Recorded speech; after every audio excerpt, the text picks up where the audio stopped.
Me again. Um, this is one of the places I use to squat a lot because it has a little bit of an incline, so that my heels can be up but my feet can be flat and parallel. This is the way all of our ancestors used to do a bunch of things in this position, and it's really good for the body. And I do this, I squat at least 10 minutes a day, and I call it decolonizing my body.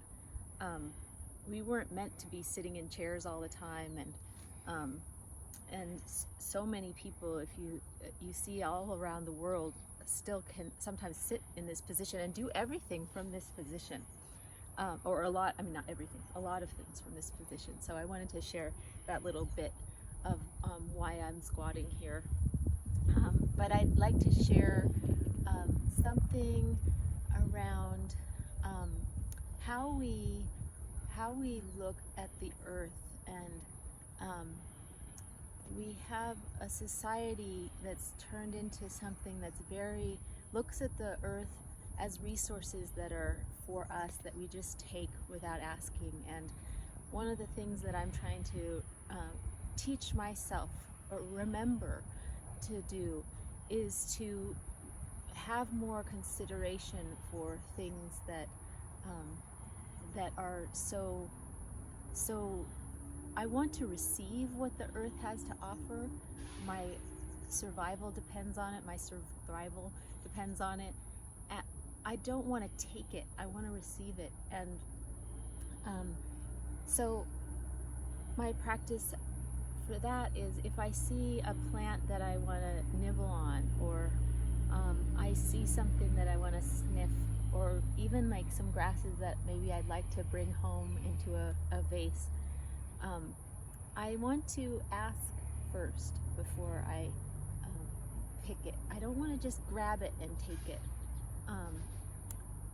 And there's some practices I've done to see how, like, if you do that to a person, if a person has something that you like on them, and you just go up and you just grab it from them and start taking it like it's yours, it would just be so, like, shocking to do that. And yet we do that to the natural world a lot.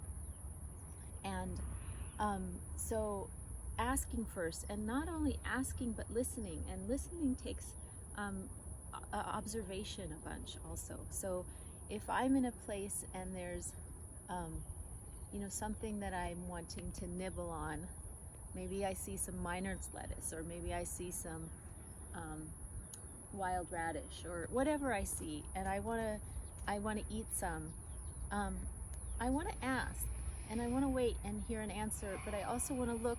So is this miner's lettuce the only thing, the only little patch of it here? Or is there a bigger patch? Can I take one piece and feel, or some of it, harvest some of it? Wild radish is very abundant, so it's often pretty clear pretty quickly that it's okay to take some. And yet I still want to take some time and really acknowledge the gift. And so that's a practice I have, that I've even been working with my grandson with. When he was 3, one time we were out and he was grabbing some leaves off of a tree, and I said, well, we want to make sure to ask if we can take the leaves. And he was kind of ripping them off, and I said, did you ask? And he's like, yeah. And I said, well, how many did it say you could take? And he said 3. And then it was so sweet, because then he said the amount, and there wasn't any then issue between us around it. He just stated the amount.